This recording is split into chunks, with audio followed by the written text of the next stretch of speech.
मित्रों नमस्कार। लक्ष्य जीएस क्रैकर चैनल में आप सभी लोगों का स्वागत है। मैं आपका भाई आपके समक्ष पुनः एक अच्छी वीडियो लेकर के आ गया हूं। मुझे पता है कि आप सारे लोग रजाई में घुस करके, रजाई में दुबके से आप पढ़ाई का मजा ले रहे होंगे, है ना। साथ में चाय भी होगी, साथ में कॉफी भी होगी। लेकिन मैं आज जिस टॉपिक पे चर्चा करूंगा, मुझे पता है कि थोड़ा बहुत कहीं ना कहीं दिक्कत उसमें सभी लोगों को होती है। और हो सकता है कि आज के बाद में वो प्रैक्टिस, वो चीजें आपके सामने उपस्थित हों, सामने मैं आपको दे पाऊं, जिससे आपके एग्जाम में, आने वाले एग्जाम जो भी हैं, पीसीएस का हो, आईएएस का हो, आरओ का हो, ये टॉपिक सभी एग्जाम्स के लिए महत्वपूर्ण है। और अगर आप इसके अकॉर्डिंग, मेरे बताए हुए बातों के अकॉर्डिंग आपने थोड़ी सी भी मेहनत की तो बहुत फायदा उसका मिलने वाला है। और मुझे लगता है कि आप लोग इंतजार कर रहे हैं कि नोटिफिकेशन कब आएगा, कब हम फॉर्म भरेंगे और कब एग्जाम होगा और समीक्षा अधिकारी बन करके जाएंगे। सारे लोगों को फोकस तो अभी हाल में समीक्षा अधिकारी का पेपर ही है। और समीक्षा अधिकारी में आपको पता है कि कई पेपर होते हैं, ठीक है ना। 2 पेपर प्री में होते हैं और 4 पेपर मेंस में होते हैं। तो 4 पेपर्स में एक पेपर होता है 120 नंबर का, जिसे आप कहते हैं निबंध लेखन, ठीक है ना, हिंदी निबंध लेखन या ऐसे राइटिंग। आज हम लोग उसी पे थोड़ा सा टॉपिक पे चर्चा करेंगे और देखेंगे कि निबंध कितने प्रकार के आते हैं, किस तरह के निबंध होते हैं और उसमें कैसे कैसे आपको लिखना होता है। अगर आपने मेरी बातों को ध्यान से सुना और गौर से आपने देखा तो हो सकता है कि उससे बहुत बड़ा आपको फायदा मिलने वाला है। बहुत सी चीजें आप सुधार सकते हैं। और जो आज तक आप डर रहे हैं आंसर राइटिंग के लिए, आज तक आप डर रहे हैं उत्तर लेखन के लिए, आज तक डर रहे हैं कि निबंध लिखना कैसे शुरू करें, किस तरह से निबंध लिखें, और अभी तक आपने शुरू नहीं किया, स्टार्ट नहीं किया निबंध लिखना, तो मुझे लगता है कि अगर ये वीडियो आपने सही से देखा, पूरा देखा, तो आप कल से ही निबंध लेखन शुरू कर देंगे। और मैं इस वीडियो में कुछ और इंपॉर्टेंट न्यूज भी दूंगा। इसलिए मित्रों, ये वीडियो को पूरी तरह से आप देखिएगा, पूरा संपूर्ण तरीके से लास्ट तक देखिएगा। और अगर वीडियो अच्छा लगे तो लाइक, सब्सक्राइब और शेयर जरूर करिएगा, क्योंकि आपको डे टू डे, आपको जैसे हम यहाँ से अपडेट करेंगे, वीडियो नया डालेंगे, वो सब्सक्रिप्शन अगर आपने लिया है या सब्सक्राइब किया हुआ है चैनल को, तो तुरंत आपको नोटिफिकेशन देगा। बेल आइकन को भी दबा लीजिएगा, क्योंकि उसी समय आपको ये वीडियो मिल जाएगा। ध्यान रखना है, अगर आप इंतजार कर रहे हैं तो इंतजार वाली घड़ी मत करिएगा। कभी आप इंतजार मत कीजिएगा फॉर्म कब आएगा, और अभी देख लीजिए आपके अंदर की कमियां क्या हैं, उनको सुधारना है, ठीक है ना। आपको पता ही है कि इंतजार करने वालों को सिर्फ उतना ही मिलता है जितना कोशिश करने वाले छोड़ देते हैं। तो आपको ध्यान रखना है कि इंतजार कराना है, ना कि करना है, ठीक है ना। आज मैं जिस टॉपिक पे चर्चा करने वाला हूं आपके सामने है सही उत्तर लेखन या निबंध लेखन कैसे करें, या शॉर्ट में जो जीएस के पेपर आते हैं उसमें आप कैसे लिखेंगे। और सबसे महत्वपूर्ण समीक्षा अधिकारी के लिए, समीक्षा अधिकारी में आपको पता ही है कि ये कितने नंबर दिलाता है। शायद आप सभी लोगों को पता होगा कि 120 नंबर का जो पेपर होता है वो निबंध का होता है, ठीक है ना। अब निबंध जो पेपर आपका आएगा निबंध का, उसको आप क्या सही तरीके से आप प्रैक्टिस कर रहे हैं, क्या सही तरीके से आप लिख रहे हैं, क्या अभी आपने स्टार्ट किया है कि नहीं। सबसे बड़ी बात तो ये है, पेपर आ जाता है, परीक्षा हो जाती है, निबंध ढेर सारे कलेक्शन होते रहते हैं, ढेर सारी बुक पढ़ते हैं, ढेर सारी निबंध की किताबें मार्केट में अवेलेबल हैं। लेकिन मेरे भाई एक चीज ध्यान रखना कि मार्केट में जितनी भी बुक उपलब्ध हैं, वो बुक कोई भी आपका कल्याण नहीं करा सकती है। हाँ, उन बुकों को पढ़ने के बाद में आपको अपने शब्द अपने से सोचना पड़ेगा, उसको विजुअलाइजेशन करना पड़ेगा, उसके बाद आंसर राइटिंग करेंगे, उसके बाद निबंध लेखन करेंगे, तो मुझे लगता है कि उसका बहुत बड़ा फायदा होने वाला है, ठीक है।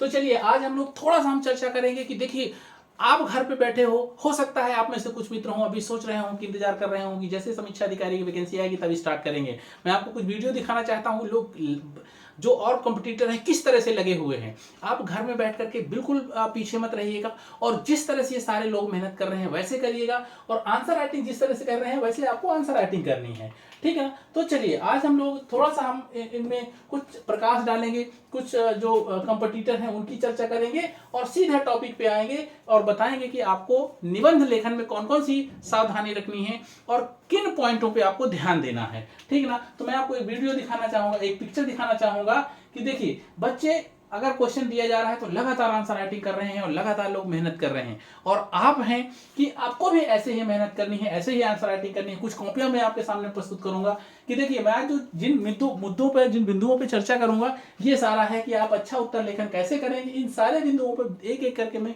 प्रकाश डालूंगा। आपको पता है, ये तो सारी चीजें पता है, लेकिन साथ में आपको पता है कि जैसे निबंध अगर आता है, कोई भी क्वेश्चन आता है तो उसमें आता है कि स्पष्ट करें, उल्लेख करें, प्रकाश डालें, इस तरह के आते हैं ना, आलोचनात्मक परीक्षण करें, अपना निष्कर्ष दें, आप क्या सोच रहे हैं, ये सारे अगर पॉइंट लिखे हुए हैं उस क्वेश्चन में, उस निबंध में, तो उन सारे की चर्चा आज हम करेंगे। अगर इस वीडियो में नहीं आएगा, इसके अगले सेकेंड वीडियो आएगा, उसमें पूरा का पूरा डिटेल होगा, पूरा कंप्लीट देखिएगा, उसमें आपको बहुत कुछ सावधानी मिलेगी।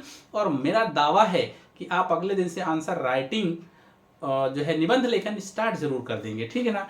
देखिए कुछ कॉपियां मैं आपके सामने प्रस्तुत करूंगा कि अगर आप आंसर राइटिंग करते हैं तो ये स्टार्ट कर दीजिए और बिल्कुल आप बैठिए नहीं, क्योंकि सारे लोग लगातार आंसर राइटिंग कर रहे हैं। और देखिए कितना अच्छे से आप भूमिका बनाते हैं, कितने अच्छे से लिखते हैं। ये कुछ कॉपियां हैं, मैं आपको जो है कुछ और कॉपियां दिखाना चाहूंगा। देखिए ये कॉपी भी है, इसमें भी बहुत अच्छा आंसर राइटिंग की शुरुआत की गई है। और आवाज चाहते हैं आप प्रैक्टिस कर सकते हैं। और एक दूसरी स्टूडेंट है सानू जी, इन्होंने भी बहुत अच्छा हिंदी में आंसर लिखा है और इनको भी आप देख सकते हैं, इनसे भी आप प्रेरणा ले सकते हैं। ये सारे बच्चे बहुत मेहनत कर रहे हैं और इसी तरह से आपको सारी कॉपियां मैं आपके सामने प्रस्तुत कर रहा हूं।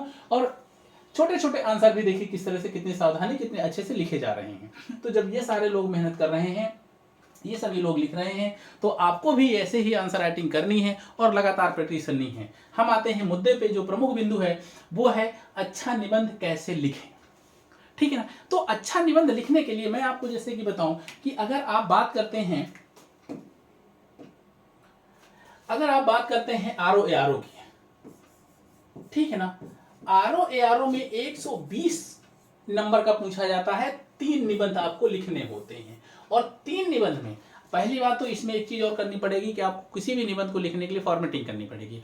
उस निबंध का जो प्रमुख परिचय होता है, प्रमुख बिंदु होते हैं, वो इतने ही होते हैं। अगर इतने आयाम आपने अच्छे से याद कर लिया और उस क्वेश्चन में निकाल लिया, ठीक है ना। परिचय आपने अच्छे से बता दिया, पृष्ठभूमि आपकी तैयार हो गई, मुद्दा क्या है, इसका समस्या क्या है और किस विषय पर आप कितना आप लिख सकते हैं, या मेन बॉडी क्या है, वहां पे प्रासंगिकता क्या है इसकी, यहां से आप जो है उस टॉपिक के कर सकते हैं। मैं एक टॉपिक भी आपको लेकर के बताऊंगा कि इस तरह का अगर निबंध आएगा तो इसमें किस तरह से आप परिचय बताएंगे, किस तरह से भूमिका लिखेंगे, किस तरह से आप जो है प्रासंगिकता दिखाएंगे। प्रासंगिकता मतलब होता है वर्तमान परिप्रेक्ष्य में उसका महत्व क्या है, ठीक है ना। उसके बाद में सकारात्मक और नकारात्मक पहलू भी देखेंगे कि ये वर्तमान में, समाज में, अर्थव्यवस्था में, राजनीति में, धर्म में या धार्मिक क्षेत्र में क्या क्या उसकी महत्व भूमिका है, महती भूमिका है, ठीक ना। सांस्कृतिक क्षेत्र में सांस्कृतिक है, कला है, अर्थव्यवस्था है, वो सारे में कैसी भूमिकाएं हैं। और फिर आप आलोचनात्मक उसका परीक्षण करते हुए, ठीक है ना। आलोचना मतलब होता है पॉजिटिव और निगेटिव एस्पेक्ट को रखते हुए आप करेंगे, ठीक है ना। उसके बाद में क्या है कि लास्ट में आप निष्कर्ष देंगे, ठीक है ना। और निष्कर्ष के बाद में आप जो है अपना आंसर समाप्त करेंगे। तो अब देखना है कि जो इंट्रोडक्शन है उसको देते समय एक चीज ध्यान रखनी होती है कि जब आप किसी भी विषय का, किसी भी निबंध का आप इंट्रोडक्शन देते हैं, तो इंट्रोडक्शन मतलब ये होता है कि आप सामान्य परिचय वो बताने वाले हैं जो कि आप यहां से यहां तक आप दिखाएंगे, ठीक ना। इंट्रोडक्शन में वो सारे पॉइंट शॉर्ट में आ जाने चाहिए कि जो कि आप अंदर में आप दिखाने वाले हैं, उसके पॉजिटिव एस्पेक्ट क्या हैं, नेगेटिव एस्पेक्ट क्या हैं, वर्तमान में चर्चा में क्यों रहा है, उसका समाज में, उसका अर्थव्यवस्था में, उसका संस्कृति में उसका क्या योगदान रहा, किसी भी पॉइंट में होगा। मैं आपको कुछ निबंध का अभी फॉर्मेटिंग भी करूंगा, मैं वो भी बताऊंगा आपको। तो ये वीडियो देखिएगा, इसके बाद सेकंड वीडियो आएगा उसको भी देखिएगा और सारे नियम आप देख लेंगे। तो अगर आपने 700 शब्दों का कोई निबंध आपने रेडी कर लिया कि हमें 700 शब्दों में लिखना है, अगर आपने 7 पैरा बना लिए, 7 पैराग्राफ में अगर आपने लिख दिया, तो आप समझिए कम से कम 5 से 7 लाइन तो आप लिखेंगे, ठीक ना। 7 लाइन नहीं लिखेंगे, कम से कम 7-8 लाइन लिखेंगे। तो 8 में आप मान के चलिए कि 8 लाइन में कम से कम 12 से 15 शब्द होते हैं, ये गिन लीजिएगा। नहीं भी होंगे तो 10 शब्द तो होते ही हैं। तो इसके एवरेजन अगर 10 एक में हुआ तो आप 10 सत्ते 70 अर्थात जो आरओ का निबंध आता है वो 600 से 700 शब्दों में लिखना होता है। तो आप बहुत अच्छे से इसको लिख सकते हैं। पीसीएस का जो पेपर होता है, पीसीएस में निबंध 150 नंबर का होता है, 150 मिलेंगे और इसमें भी 3 निबंध करने होंगे, 700 प्लस शब्दों में लिखने होंगे। तो जाहिर बात है अगर ये चीजें आप ध्यान रखेंगे तो हो पाएंगे। और ध्यान रखना आईएएस वालों को नंबर ज्यादा मिलता है इसमें। अगर आईएएस की बात करते हैं तो आईएएस में ये 250 नंबर का होता है और 250 में सिर्फ 2 निबंध लिखने होते हैं, ठीक ना। एक निबंध 1000 का होता है। तो आईएएस वाले समझ लें कि इन चीजों को और गहनता से लिखना है और डिफाइन करके लिखना है और थोड़ा सा विस्तार करना है। जो मेन बॉडी होती है उसमें अगर आपने लिखा अच्छे से मेन बॉडी, तीसरा नंबर देख लीजिए मुख्य मुद्दा और मुख्य समस्या, मुख्य विषय क्या है, इसमें आपको एलोबरेट कर सकते हैं। जी भर के करिए, लेकिन ध्यान रखना बहुत ज्यादा ना कर दीजिएगा कि एग्जामिनर को बोझिल होने लगे। बस एग्जामिनर दो चीज सबसे पहले पढ़ता है, एक पढ़ता है इंट्रोडक्शन और दूसरा पढ़ता है कि ये जो आपने पूरा लिखा हुआ है बीच में उसका निचोड़ क्या दिया है, अंत में निष्कर्ष क्या दिया है, आपका मानना क्या है, आपके विचार क्या हैं, जो उसमें पूछा गया था। अगर आपसे पूछा गया है विवेचना कीजिए, अगर आपसे पूछा गया है विवेक परीक्षण कीजिए, आपसे कहा गया है तुलना करिए, आपसे कहा उल्लेख करिए, तो उसका क्या आपने आंसर में निचोड़ दिया है। ठीक है ना। तो यही दो जो पैरा है बहुत स्ट्रांग होने चाहिए, बहुत अच्छे से लिखना है जिससे आपको नंबर मिल पाएगा। ठीक है ना। मैं सारे मुद्दों पे इसके बाद भी जितने पॉइंट जिस प्रकार से आंसर राइटिंग जिस प्रकार से निबंध बनते हैं मैं उन पे भी एक एक करके वीडियो लाता रहूंगा मेरे मित्रों। बस थोड़ी सी आपको कोशिश करनी है और कोशिश करने वालों की कभी हार नहीं होती है, ध्यान रखना। कोशिश करते रहना है और इन बिंदुओं पे पहले आपको आंसर राइटिंग करके देखना साधन होता है। इस तरह से अगर एक आंसर उत्तर आए तो उसमें आपको लिखना क्या है। तो इन सब चीजों पे मैं डिटेल में चर्चा करूंगा। अगले वीडियो के लिए इंतजार करिए और अगले वीडियो में पुनः मैं पूरे क्वेश्चंस के सहित निबंध के सहित मैं उसकी पूरी फॉर्मेटिंग आपके बीच चर्चा करूंगा। और अगर वो आपको अच्छे लगे तो उसमें भी आप हमें कमेंट दीजिएगा, लाइक करिएगा। ठीक है ना। अगले वीडियो तक इंतजार करिए, तब तक के लिए नमस्कार।